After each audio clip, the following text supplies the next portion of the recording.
అనారోగ్యం, ఉద్యోగం, వ్యాపారం అప్పులతో బాధపడుతున్నారా? వెంటనే జేకేఆర్ గురువు గారికి కాల్ చేసి అపాయింట్మెంట్ తీసుకోండి. నమస్తే రమ్మగారు. నమస్తే జయ. ఇప్పుడేమిటి ఒక కథ అడగటానికి రెడీగా ఉన్నావు నువ్వు? నేను నోరు విప్పకుండానే మీరే అంటే ప్రతిసారి నువ్వే అడుగుతావు కదా జయ. అదేమిటి ఇదేమిటి ఇప్పుడు నేను అడుగుతాను చెప్పు. సీట్లు మారాలా? మీ సీట్ మారద్దు, నీ సీట్లో నువ్వు ఉండు. నా సీట్ నాదే. ఓకే. జీవితానికి ఏం కావాలి? డబ్బులు కావాలా, సుఖం కావాలా? ఏది జీవితానికి అవసరమని భావిస్తారు జనరల్గా? నువ్వేం భావిస్తావు, అందరూ ఏం భావిస్తారని నీకు అనిపిస్తుంది? ప్రశాంతత కావాలేమో అనిపిస్తుందండి నాకైతే. అంటే ప్రశాంతత డబ్బులు రిలేటెడ్ ప్రశాంతత, లేకపోతే ఎంజాయ్మెంట్ అంటే మన హాయిగా ఉండటానికి ఉండే ప్రశాంతత, మనం ఎంజాయ్ చేయాలి కదా. అన్నీ మిక్స్ అవ్వాలి కదా రమ్మగారు. డబ్బులతో కూడినా లేకుంటే ఎంజాయ్మెంట్తో కూడినా ఏదేమైనా అల్టిమేట్గా ప్రశాంతత, మనసు శాంతిగా. అమ్మయ్య బాగున్నావు. అంటే ఇప్పుడు ప్రశాంతత అనేది వ్యక్తుల మనసుకి సంబంధించింది. అది వాడికే అర్థమవుతుంది కానీ పక్కవాడికి అర్థం కాదు. పక్క వాళ్ళకి ఎట్లా అర్థమవుతుంది? మనం కూల్గా ఉంటాం, ఎలాంటి ఇబ్బందుల్లో అయినా కొంతమంది కూల్గా ఉంటారు. అది లోకానికి అర్థమయ్యేది కాదు. అంతే. నేను హాయిగా ప్రశాంతంగా ఉన్నానంటే ఇదేంటి వీడికి ఇన్ని కష్టాలు ఉన్నాయి అయినా ప్రశాంతత అంటున్నాడు అనిపిస్తుంది. మనస్తత్వాన్ని బట్టి ప్రశాంతత లేకపోవటము అంటే శాంతిగా ఉండటం ఉండకపోవటం అనేది మెంటాలిటీస్ మీద డిపెండ్ అయి ఉంటుంది. మీరు బయట వాళ్ళకి అర్థం కాదు అంటే ఒక విషయం గుర్తొచ్చింది. మాలాగా అంటే నాలాగా మేకప్ వేసుకునే మా ఆర్టిస్టులందరికీ కూడా ఇది ఒక చిన్న సమస్య రమ్మగారు. ప్రతి జీవితంలో ఎన్నో ఒడిదుడుకులు ఉంటాయి, కష్ట నష్టాలు ఉంటాయి, సంసారంలో ఎన్నో బాధలు ఉంటాయి. అయినా కూడా మేకప్ వేసుకునేసరికి బయట వాళ్ళకి ఏం కనిపించదు. అదే వీళ్ళకేంటి అదే అలాగే అనిపిస్తుంది అని అనిపిస్తుంది. అదే వీళ్ళు బాగున్నారని తోస్తుంది. అంటే దాన్ని మనసులో ఉన్న బాధ కనిపించదు. మెయిన్ కప్పేది మేకప్. అది కప్పేస్తుంది, మనకు కనపడదు. ఇప్పుడు మన దైనందిన జీవితంలో రోజువారీ మనం హాయిగా ఉన్నాము అనేది ఎదుటివాడికి అర్థమయ్యే విధానం కొంత ఉంటుంది. అది మన డబ్బులో కానీ మన ఎంజాయ్మెంట్లో కానీ తెలియాలి. అయితే డబ్బా ఎంజాయ్మెంటా, డబ్బా మనం హాయిగా ఉండటమా అనే దాని మీద మంచి మంచి కథలు ఉన్నాయి జయ మన దగ్గర. చాలా మంచి కథలు ఉన్నాయి. అసలు కథలు ఇలాంటి వాటి మీద ఉంటాయా అని అదే ఆలోచిస్తున్నాను. ఉంటుంది, ఉన్నాయి, మంచి కథలు ఉన్నాయి. అయితే ఇప్పుడు మనకి బృహత్ కథల నుంచి ఒక మంచి కథ చెప్తాం. ఓకే. ఒక యశోవర్మ అని ఒక అతను ఉండేవాడు. ఈ యశోవర్మ ఏంటంటే వాళ్ళ నాన్న వాళ్ళు కాస్త ఆస్తిపాస్తి అన్నీ ఇచ్చారు. అయితే ఇతను కొద్దిగా ఫ్రెండ్స్ ఎక్కువ, స్నేహాలతోటి పెళ్లి చేసుకున్నాడు. కానీ అంటే పాతకాలపు కథల్లో ఏముంది, చిన్నప్పుడే పెళ్ళిళ్ళు అయిపోతాయి. ఇతనికి 14 ఏళ్ళు ఉండగానే వాళ్ళ నాన్న పెళ్లి చేశాడు చిన్న పిల్లని చూసి. పెళ్ళి అయింది. కానీ కొంతకాలం తర్వాత భార్య గర్భవతి అయింది. ఓ కొడుకో కూతురు పుట్టారు. పిల్లవాడు పోయాడు, తల్లి మరణించింది. ఇతను కొన్నాళ్ళు విరాగిగా మారతాడు. అంటే దాన్ని ఏమంటారు, శ్మశాన వైరాగ్యం, ప్రసూతి వైరాగ్యం అని మనుషులకు 2 వైరాగ్యాలు ఉంటాయి ప్రతి వాడికి చిన్నపిల్లల నుంచి పెద్దవాళ్ళ దాకా జయ. ఎప్పుడు శ్మశాన వైరాగ్యం విన్నాను, ఇంకొకటి ప్రసూతి వైరాగ్యం కూడా ఉంటుంది చెప్తాను. డెలివరీ శ్మశాన వైరాగ్యం అంటే ఇప్పుడు మనం ఎవరైనా పోయినప్పుడు మనకేమనిపిస్తుంది, జీవితం క్షణభంగురంగా తోస్తుంది. ఎంత బుద్భుతప్రాయం జీవితం, క్షణాల్లో వెళ్ళిపోతాను. పొద్దున బాగానే ఉన్నాడు, సడన్గా పోయాడు. మన జీవితం ఏమవుతుందోనని మనకి జీవితం మీద ఒక నిర్వేదం ఏర్పడుతుంది. అది ఎప్పటిదాకా చుట్టుపక్కల ఉన్నంత వరకు, లేదా దాన్ని మన అంటే ఇప్పుడు వాళ్ళు మన క్లోజ్ రిలేషన్స్ మన వాళ్ళేననుకో కొంత టైం తీసుకుంటుంది. మనం బయట నుంచి చూసేటప్పుడు ఆ అట్మాస్ఫియర్ నుంచి మారేదాకా మనకి ఆ ప్యాథస్, ఆ మరణపు తాలూకు వైరాగ్యం అలా ఉంటాయి. శ్మశాన వైరాగ్యం అంటారు. శ్మశానం వెళ్ళొచ్చినప్పుడు కూడా అలాగే అనిపిస్తుంది. ఎలా చూడు పొద్దుడు దాకా బాగున్న కట్టె ఎలా కాలిపోయింది, ఇంతే కదా, రేపు నేను ఇంతే, ఇంకేముంది జీవితం, ఈ పిచ్చెందుకు, ఈ భ్రమ ఎందుకు అని ఇలాంటి ఎన్ని వైరాగ్యపు మాటలు వస్తాయో. ఇంటికి వెళ్ళి కాళ్ళు చేతులు కడుక్కుని లేదా స్నానం చేసి భోజనం చేసి పడుకుని నిద్రపోయి తెల్లారు లేచేసరికి మళ్ళీ యథాప్రకారం పిల్ల మేక కొంపగోడు భార్యాభర్త ఈ గోలల్లోకే మళ్ళీ ప్రపంచంలోకి వెళ్ళిపోతాం. నిన్నటిది తెల్లవారేసరికి శ్మశాన వైరాగ్యం. పెద్దవాళ్ళు అంటారు కదా, మరుపు మానవ సహజం అంటారు. మరి ఇంకా రోజు గడిస్తే ఇంకేముంది కదా, తెల్లవారితే రెండే కదా, చాలా సహజంగా. నిన్నటి సాయంకాలం మనని బాధించిన శ్మశాన వైరాగ్యం తెల్లారేసరికి పోతుంది. ప్రసూతి వైరాగ్యం కూడా అంతే. ఈ డెలివరీ టైంలో మహాహింసపడే స్త్రీలు ఇంకెప్పుడు కనకూడదు అనుకుంటారు. వద్దు ఈ జన్మ, ఇక మళ్ళీ ఈ పని చేయకూడదు అనిపించేస్తుంది. ఈ బయట తిరిగే మగవాళ్ళు భర్తలు కనుక వాళ్ళ ప్రజెన్స్లో ఉన్నారనుకో, దేవుడా ఇంకెప్పుడు ఈ సంతానాన్ని కలిగించే ప్రోగ్రామ్ని మనం పెట్టుకోకూడదు అనిపిస్తుంది. పిల్లవాడు బయటకు వచ్చాక నీ ముందు పడిన నెప్పంతా మర్చిపోతారు. వాళ్ళు మర్చిపోతారు, వీళ్ళు మర్చిపోతారు. దానికోసం పెట్టిన ఉరుకులు పరుగులు, ఇబ్బంది, బాధ అన్నీ కూడా చంటిబిడ్డ మొహం చూడంగానే ఈ ప్రసూతి వైరాగ్యం మొత్తం గంగలో కలుస్తుంది. మళ్ళీ స్టార్ట్. సంవత్సరం తిరిగేసరికి ఆవిడ మళ్ళీ హాస్పిటల్కి వెళ్ళిపోతుంది, ఈయన మళ్ళీ బయట తిరుగుతూ ఉంటాడు. ఇదివరకు అంటే పాత రోజుల్లో కథలు కదా. ఇప్పుడేముంది 30 ఏళ్ళు వస్తే కానీ పిల్లలు గంటలేదు, ఓసారి వెళ్తే చాలే అనిపిస్తుంది. ప్రసూతి వైరాగ్యం లెంగ్దీగా ఉంటుంది అనమాట. మన ఈ యశోవర్మ కూడా ప్రసూతి వైరాగ్య శ్మశాన వైరాగ్యాలు 2 వచ్చినాయి. అయ్యో. దాంతో చాలా కాలం అతను డల్గా ఉండిపోయాడు. ఈ ఉండి ఏం చేశాడంటే ఫ్రెండ్స్ తోటి ఎంజాయ్ చేయటం మొదలుపెట్టాడు. చేయగా ఆస్తంతా కరిపి, అంటే ఏం లేదు, ఎక్కడో చోటుగా మర్చిపోవడానికి కోసం అని చేసే ప్రయత్నంలో భాగంగా ఆ ఊరు ఈ ఊరు, ఆ గుడి ఈ గుడి, 2-3 ఫ్రెండ్స్ని వేసుకుని తిరిగి ఏముంది, ఒకళ్ళు వెళ్తే 100 రూపాయలు ఖర్చు, ముగ్గురు వెళ్తే 300 కాదు 500-600 అవుతుంది కదా. ముగ్గురికి పెద్ద రూమ్ కావాలి, బోల్డన్ ఉంటాయి వ్యవహారాలు. ఈ ఒకటే అయితే ఏ పంచపరుచుకుని ఏ అరుగు మీదో పడుకుంటాడు. అలా జరగల. ఇతను 5-6 వెంటేసుకెళ్ళి డబ్బు బాగా ఖర్చు పెట్టేశాడు. మొత్తం డబ్బు అయిపోయేసరికల్లా ఇతను బికారి అయిపోయాడు. విరాగితో పాటు బికారి కూడా అయ్యాడు. అయ్యేసరికల్లా ఏమైంది, చుట్టుపక్కల జనం అంతా ఇదేమిట్రా నాయన ఇలా అయిపోయావు, వింధ్యవాసిని అమ్మవారి దేవాలయం వింధ్య పర్వత సానువుల్లో జరిగిందట. అమ్మవారు కొండ మీద ఉంటుంది, ప్రార్థించు, ఏదైనా మంచి ప్రార్థన చేసి ఈ దిక్కుమాల జీవితం నుంచి చేయి, అంటే మంచి దాంట్లోకి వెళ్ళాలి నువ్వు అని బాగా బోధించారు.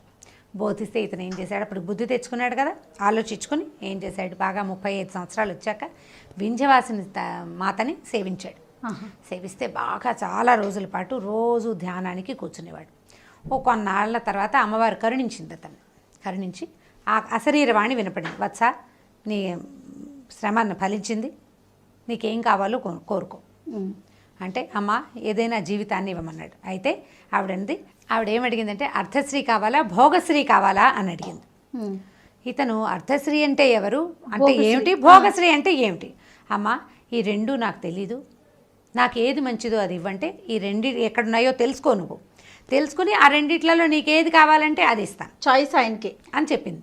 ఇప్పుడు ఈ అర్ధశ్రీని భోగశ్రీని తెలుసుకోవాలంటే ఏం చేయాలి అంటే ఇప్పుడు ఆవిడ ఏం చెప్పిందంటే, నువ్వు కొండ దిగి వెళ్ళిపోతావు కదా, బాగా ఈ చెరువు పక్క నుంచి నడిచి వెళ్తే రామాపురం అని ఒక ఊరు వస్తుంది. రామాపురంలో మొదట పంతులు అని ఒకడు ఉంటాడు, వాళ్ళ ఇంటికి వెళ్ళు, ఒక రాత్రి 2 పూటలు అతనితో ఉంటుంది. మరుసటి రోజు బాగా ముందుకెళ్తే శాస్త్రులు అని ఒక అతను ఉంటాడు, వాళ్ళ ఇంటికి వెళ్ళు. నేను పేర్లు మార్చాను, కథలో ఇలా ఉండదు. సరే శాస్త్రులు గారింటికి వెళ్ళమని చెప్పింది. సరే వెళ్తే నీకు అర్థమవుతుంది అంతనమాట. ఏం చేశాడు, సరే నేను అమ్మవారికి దండం పెట్టి, అమ్మ నువ్వు నన్ను కరుణించావు, నాకు ఏది కావాలో నేను మళ్ళీ వచ్చి నీకు చెప్తానని చెప్పి మెల్లిగా సాయంకాలం ఎదురికి కొండ దిగి వెళ్ళిపోయాడు.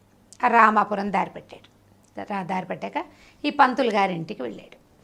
వెళ్ళేసరికల్లా బ్రహ్మాండమైన ఇల్లు, బోలెడంత సుఖ సంపదలు, వాకిట్లో పనివాళ్ళు, వెనకాల పనివాళ్ళు, నూతులు నీళ్లు, ఆఖరికి నూతుల నుంచి నీళ్లు తోడడానికి కూడా మనుషులు ఉన్నారు వాళ్ళ ఇంట్లో. ఎంతమంది ఉన్నారో, బోల్డ్ అంత డబ్బు అట్లా కురిసిపోతున్నట్టుగా కనపడుతోంది. పంతులు గారి వైభోగము అర్ధశ్రీ వీళ్ళ దగ్గరే ఉంది. అర్థము అంటే డబ్బు అని అర్థం. సరే అక్కడి నుంచి ఈ అర్ధశ్రీ ఉన్న ఇంట్లోకి ప్రవేశించాడు మన యశోవర్మ. ఆయనకి అయ్యా 2 రోజులు మీదే ఉండటానికి వచ్చానంటే నాకు ఆశ్రయం ఇవ్వండి అంటే ఉంచుకున్నాడు. సరే చీకటి పడింది, రాత్రి అవుతోంది కదా, సరే కాళ్ళు కడుక్కొని అయినా భోజనం చేద్దు కానన్నారు. భోజనం చేస్తాం కానంటే ఈయన సహపంక్తిని భోజనాన్ని కూర్చున్నారు. వీడికి ఏదో కూర పప్పు చారు అవి ఇవి రాత్రిపూట వడ్డించే పదార్థాలు వడ్డించారు. ఆ పంతులు గారి విస్తట్లో అంత నెయ్యి, ఆ మాత్రం ఉప్పుడు పిండి వడ్డించారు. ఉప్పుడు పిండి అంటే బియ్యపు రవ్వని పచనం చేస్తే, అంటే నీళ్ళు పోసి జీలకర్ర వేస్తారు, కొద్దిగా ఉప్పేసి దాంట్లో ఈ పిండి పోస్తారు. ఉప్మా లాంటిది, ఏమి గిరమాత ఏమి ఉండదు. కేవలం ఒక చుక్క నేతిలో ఇంత జీలకర్ర, తర్వాత ఏమో కరివేపాకు వేస్తారు వాసన రావడానికి, చిటికెడు ఇంగు వేసి నీళ్ళు పోసి రవ్వ పోసేస్తారు. సెమీ ఉప్మా. ఓకే. అంటే ఏ హంగులు లేని సాదా ఉప్మా, బియ్యపు రవ్వ ఉప్మా అనమాట. అంతే పిండి. ఈ పిండి గొంతు దిగదు, దానికి అనుపానంగా చక్కటి పచ్చడి, కాస్తంత నెయ్యి, బెల్లం ముక్క అలా ఉంటే బాగుంటుంది. చారు పోసుకున్నా కూడా బాగుంటుంది. ఈయన దగ్గర ఏమీ లేవు, ఇంత నెయ్యి వేసారు, అంత ముద్ద. ఆయన చస్తూ బతుకుతూ దేవుడా రాముడా అని ఎలాగోలాగా తిన్నాడు. అది తినలేకపోతున్నాడు. మంచినీళ్ళు పోసుకుని ఎట్లాగో మింగాడు. అయ్యో ఇదేమిటయ్యా, నాకు కూర పప్పు వేశారు, మీరు ఇలా తింటున్నారంటే ఇదే అరగటం కష్టం రా నాయన, నాకు ఇది కూడా నాకు అరగదన్నాడు. సరే ఇద్దరు పడుకున్నారు. ఈయన ఈ పంతులు గారికి ఏంటంటే ఆయన అతిథి దేవోభవ అనే దాన్ని బాగా పాటిస్తాడనమాట. వచ్చిన అతిథులతో, ఆయన పెద్దవాడు 50 ఏళ్ళు ఉంటాయి. అతిథికి భోజనం పెట్టిన తర్వాత తన పక్కనే మంచం వేయించాడు, ఇద్దరు కలిసి పడుకున్నారు. పడుకుంటే ఈ యశోవర్మకి ఒక పెద్ద బ్రహ్మాండంగా కళ వచ్చింది. ఏమిటో ఏమొచ్చిందంటే, ఆ కళలో ఈ పక్కనే భోజనం చేసి పడుకున్నాడే పంతులు గారిని నలుగురు యమకింకర్లు లాంటి వాళ్ళు దుడ్డు కర్రలు పుచ్చుకొని చిత కొట్టేస్తున్నారు. కల్లో చిత కొట్టి బాగా తెగ తిన్నావు, అదంతా ఎక్కడికి వెళ్తుంది, తీ బయటికని కొడుతున్నారు. ఆ కొడుతూ వాళ్లలో ఒకడు ఆయన గొంతులోంచి చేయి పెట్టి అతను తిన్న ఆహారాన్ని తీసి బయటపడేస్తున్నట్టుగా కల వచ్చింది. పీడకల, ఒక వికృతమైన కళ కదా. తను అడిలిపోయాడు. కళ్ళు తెరిచి చూసేసరికల్లా ఈ పక్కనున్న పంతులు గారు హిషో అని నీరసంగా మంచం మీద కూర్చుంటున్నాడు. అయ్యగారు ఎక్కడికి వెళ్ళారండి అని అడిగాడు. అడిగితే వాంతి అయిపోయింది నాయన, కడుపులో ఈమడ్లా రాత్రి తిన్నది అన్నాడు. ఆయన తిన్నదేమిటి? ఇంత పిండి, ఇంత నెయ్యి, అందులో ఉప్పు లేదు, కారం లేదు, ఓ మసాలా లేదు. ఏ పదార్థం ఈయనకి ఈమడక ఆయన వాంతి చేసుకున్నాడో వీడికి అర్థం కాలేదు. అప్పుడు తెల్లవారాక ఆయనకి ఏమనిపిస్తుంటే బ్రహ్మాండమైన ఇల్లు, బోల్డు డబ్బు, వంటలు చేసి పెట్టడానికి 3-4 కుటుంబాల వాళ్ళు ఉన్నారు ఆ ఇంట్లో. పక్కన వంట వాళ్ళకి, పని వాళ్ళకి అన్ని ఇళ్ళు చిన్నవి. వంట వాళ్ళు ఉన్నారు. పెద్ద గాథ నిండా ధాన్యపు రాసుంది, మినపప్పు, పెసరపప్పు అన్నీ ఎండలో పోసి కనపడుతున్నాయి. ఎన్ని వస్తువులు! ఆ ఇంట్లో పిచ్చుకలున్నాయి, రామచిలుకలున్నాయి, కుక్కలు, పిల్లులు, బయట అసలు ఆవులు, గేదెలు ఎన్నున్నాయో అవన్నీ ఉండి వీడు గుప్పెడు పిండి కూడా, అంటే అన్నం తింటే అరగదని పిండి తింటే అది కూడా అరగని దుస్థితి వీడిది. ఈ అర్థశ్రీ ఎందుకు? తినడానికి పనికిరానిది, శుద్ధ వేస్ట్ కదా. సరే వీడికి లాభం లేదు, ఆయన చూద్దాం, ఆయన సంగతి ఏమిటో చూద్దామని ఈయన వదిలిపెట్టి, అయ్యా వెళ్ళొస్తానండి, ఆరోగ్యం అది జాగ్రత్తగా చూసుకోండి అంటే, ఏం ఆరోగ్యం ఆయన, 20 ఏళ్ళుగా నా పరిస్థితి ఇదేనన్నాడు. అంతకుముందు ఆయన బతికేముంది, 20 ఏళ్ళ నుంచి ఇదే పరిస్థితి. మీకు డబ్బులు ఎప్పుడు కలిసి వచ్చాయండి అంటే 20 ఏళ్ల నాడే డబ్బు కలిసి వచ్చింది. 20 ఏళ్ల నుంచి ఇదే పరిస్థితి, ఇంతే తింటాడు. అది కూడా తెల్లారేసరికి పొట్టలో ఇమడదు. ఆయన అనారోగ్యంగా దేవుడా రాముడా అని ఉంటాడు. ఎంత డబ్బు వచ్చి పడిపోతుంది డబ్బు, ఏ ప్రయోజనము లేదు. ఆహారానికే పనికిరాని డబ్బు ఎందుకు, వేస్ట్ కదా. సరే ఇక్కడి నుంచి వెళ్ళాడు. బాగా నడిచి సాయంకాలానికి మన శాస్త్రులు గారి ఇల్లు చేరాడు. ఇది పర్వాలేదు, ఒక మాదిరి ఇల్లు, కళ్ళగా చక్కగా బాగుంది. ఓ 2 ఆవులు 2 దూడలు కట్టేస్తున్నాయి. ధాన్యపు గాదెలు వాళ్ళ ఇంట్లో చూసినట్టుగా అంతంత లేవు, కానీ ఒక మాదిరి ధాన్యపు గాదె. తర్వాత ఏమో కాస్త నీళ్లు తోడుకోవడానికి ఓ బావి, ఒకళ్ళు 2 పనివాళ్ళు ఉన్నారు కాస్త సాయం చేయడానికి. ఆ రోజుల్లో ఉండేవాళ్ళు కొద్దిగా మోతుబరి అంటే ఓ 2 పనివాళ్ళు ఉండేవాళ్ళు. ఓ 2 కుటుంబాల వాళ్ళు ఈ పెద్ద కుటుంబం మీద ఆధారపడి బతికేవాళ్ళు అనమాట. సరే వెళ్ళాడు ఆ శాస్త్రులు గారి ఇంట్లోకి. నమస్కారం అండి, నేను ఏదో ఫలానా ఊరి నుంచి వచ్చాను, ఈ పూట ఆతిథ్యం ఇస్తారని వచ్చానంటే రమ్మన్నాడు ఆయన. రమ్మన్నాక సరే కాసేపు ఏదో పిచ్చాపాటి మాట్లాడుకున్నారు. బయట నుంచి ఎవరో ఓ బుట్టలో మామిడి పళ్ళు పట్టుకొచ్చి ఇచ్చారు. ఎవరో తెచ్చిచ్చారు మామిడి పళ్ళు. ఊళ్ళల్లో అలా జరుగుతుంటాయి కదా. చక్కగా ఈయన కేకేశాడు, ఓ మామిడి పళ్ళు ఎవరో తెచ్చిచ్చారు చూడు అంటే, ఆవిడ చక్కగా చెక్కులు అవి తీసి ముక్కలు తరిగి పెట్టి పళ్ళెంలో పెట్టి ఇద్దరి మధ్య పెట్టింది. చెరువు అన్నీ మామిడి పళ్ళు తిన్నారు. మీకు తోట ఉందండి అని అడిగాడు ఇతను. తోట దుడ్డే మనకేముంది బాబు, ఏమీ లేదు, ఎవరో స్నేహితులు పంపించారు. తోటలు దొడ్లు ఉంటేనే వస్తాయి ఆ మామిడి పళ్ళు, ఎవరైనా స్నేహితులు ఇచ్చినా వస్తాయి కదా. మామిడి పళ్ళు తిన్నారు. అక్కడి నుంచి ఇంకొక అరగంట గడిచింది. భోజనం ఏదో వంట నడుస్తోంది లోపల. ఒక 5-6 మనుషులు గబగబా వచ్చారు ఆ ఇంట్లోకి. ఇవి వచ్చిన వాళ్ళు ఏం చేశారు, అందులో ఇచ్చిన 2 స్త్రీలేమో వంటకు సహాయం చేయడానికి వంటింట్లోకి వెళ్ళిపోయారు ఏవో వస్తువులు పుచ్చుకొని. మగవాళ్ళు 2-3 వీళ్ళ దగ్గర కూర్చున్నారు. కూర్చుని ఆ జేబులో నుంచి కొంత డబ్బులు తీసి ఈ శాస్త్రులు గారి చేతిలో పెట్టారు. అయ్యా ఈ డబ్బు ఉంచండి, ఈ డబ్బులు ఉంచండి, మీరు కాశీ వెళ్తామన్నారు కదా, అక్కడ వాడుకోండి, నాకు కూడా కాశీ జలం కాస్త గంగజలం కొంత మాకు కూడా పట్టుకురండి అని డబ్బులు చేతిలో పెట్టారు.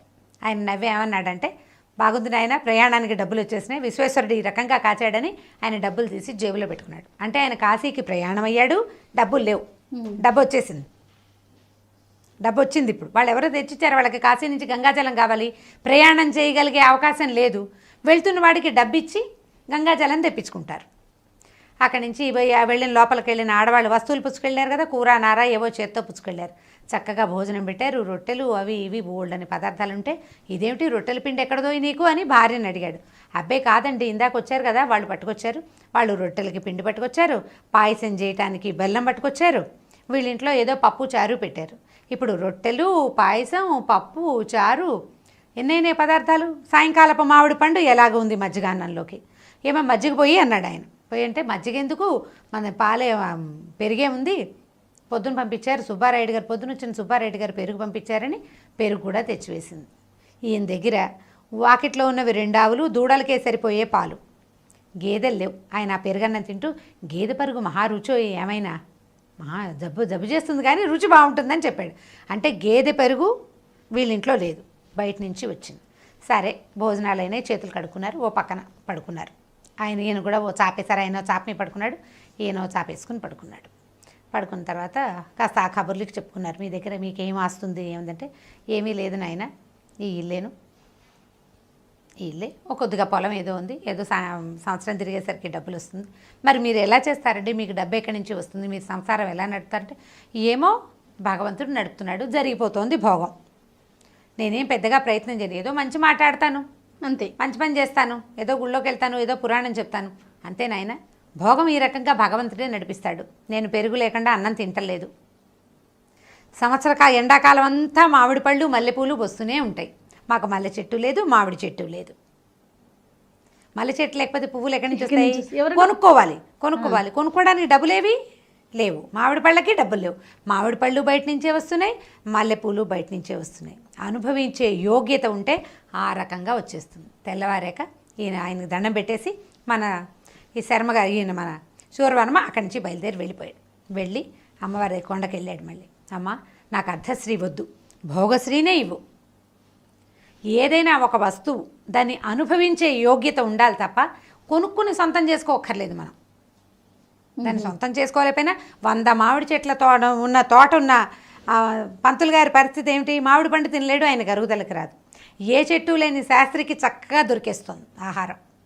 నాకు అట్లా ఆహారం పుట్టే వరం ఇవ్వమ్మా, ఎక్కడి నుంచి అయినా సరే. ఇప్పుడు హాయిగా ఉన్నారు, సాయంకాలం అయ్యేసరికి ప్రయత్నం చేయకుండానే వాడికి కావాల్సిన వస్తువు ఇంటికి వచ్చేస్తుంది. ఆయన చేసే ప్రయత్నం ఏంటి? మానవ ప్రయత్నం, తనేం చేయాలో అదే చేస్తున్నాడు. వీటి కోసం ప్రయత్నం చేయటల్లా భగవంతుడు ఏం చెప్పాడు? ఈ బ్రాహ్మణ పుట్టకు ఊళ్ళోకి వెళ్ళు, పురాణం చెప్పు అని చెప్పాడు. మంచి మాట చెప్పమన్నాడు. ఆయన పైన ఆయన చేసుకుంటున్నాడు. ఆయనకు కావాల్సింది, అతనికి అవసరమైంది భగవంతుడు ఆటోమేటిక్గా మనకి పంపించేస్తాడు. మనం చేయవలసిన పనిని తప్పకుండా చేయాలి. మన ధర్మాన్ని మనం నిర్వర్తించిన వాడికి ఇవ్వాల్సింది ఇచ్చేస్తుంది. కాబట్టి డబ్బు కోరుకోవద్దండి, భోగాన్ని కోరుకోండి. ఏదైనా ఒకటి ఉంటే దాన్ని ఎంజాయ్ చేయాలి కదా. ఇప్పుడు మనం చూస్తాం అజయ, పెద్ద పెద్ద సంపాదన పట్ల మల్టీ మిలియనర్స్ ఉన్న వాళ్ళు కనిపిస్తారు. పిల్లలు ఎంజాయ్ చేస్తారు, పిల్లల ఫ్రెండ్స్ కూడా ఎంజాయ్ చేస్తారు. సంపాదించేవాడు సంపాదించుకుంటూనే ఉంటాడు, వాడికి ఎంజాయ్మెంట్ ఉండదు, పాడు ఉండదు. ఈ పిల్లలు పెద్దవాళ్ళు అయ్యేసరికల్లా వీళ్ళకి 60 ఏళ్ళు వస్తాయి, అన్నం అరగదు. రాత్రిపూట మేమేం తింటాం? 2 రొట్టెలు పప్పు అని మొన్న ఎవరో ఒక మల్టీ మిలియనర్ చెప్పాడు. ఓన్లీ 2 రొట్టెలు పప్పు తింటాట. దానికి కోట్లు సంపాదించుకునే గోల ఎందుకు? లేదు కదా, అనవసరం కదా. ఇలా దీని మీద ఆలోచించి చేయాలని బృహత్ కథలో ఇలాంటివి కొన్ని మంచి మంచి కథలు ఉన్నాయి. జీవితానికి సంబంధించిన కథ అంటున్నారా? ఇది చూడండి ఎంత క్లోజ్గా ఉంది, అద్భుతంగా. మనం ఎంజాయ్ చేయాలి కానీ సొంతం చేసుకునే ప్రయత్నం అక్కర్లేదు, దానికోసం శ్రమించక్కర్లేదు. కుదిరితే చేయండి మానవ ప్రయత్నం. దానికోసమే ప్రయత్నం చేసామంటే ఇది ఉండదు కదా. డబ్బు సంపాదించడానికే ఆరోగ్యం ఉండాలి కదా. మ్యాక్సిమం ట్రై చేస్తావు, అదంతా వచ్చేసిన తర్వాత అన్నం తినే యోగ్యత కూడా నీకు భగవంతుడు పెట్టాడు, అప్పుడేం చేస్తావు? కాబట్టి దాని మీద ఆలోచించమంటారు. చాలా బాగుంది, అద్భుతంగా ఉంది. Right, thank you so much రమ్మ గారు. ఇంకొక వీడియోలో మళ్ళీ కలుద్దాం. నమస్తే. తప్పకుండా చేయండి.